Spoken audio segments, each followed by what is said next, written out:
നമസ്കാരം, പ്രവാസി മലയാളിയിലേക്ക് ഏവർക്കും സ്വാഗതം. തിരുവനന്തപുരം സ്വർണ്ണക്കടത്ത് കേസിലെ മൂന്നാം പ്രതി ഫൈസൽ ഫരീദിനെ വിട്ടുകിട്ടാനുള്ള സമ്മർദ്ദം ഇന്ത്യ ശക്തമാക്കിയെങ്കിലും തീരുമാനം കൈക്കൊള്ളാതെ UAE-യുടെ മൗനം.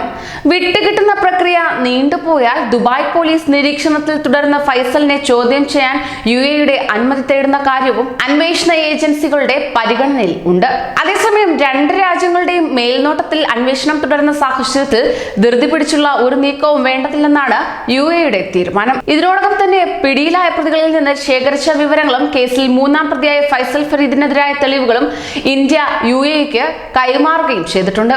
ഫൈസൽ ഫരീദിന്റെ പാസ്പോർട്ട് റദ്ദാക്കിയ കാര്യം ഇന്ത്യൻ എംബസി UAE അധികൃതരെ അറിയിക്കുകയും ചെയ്തു.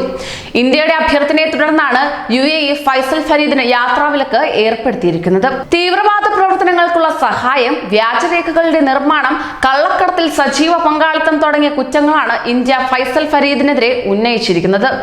ഗുരുതര സ്വഭാവം കണക്കിലെടുത്ത് ഇന്ത്യ നൽകിയ പരാതിയിൽ എന്ത് തുടർ നടപടി സ്വീകരിക്കണമെന്ന കാര്യത്തിൽ UAE ചർച്ച തുടർന്നു വരികയാണ്.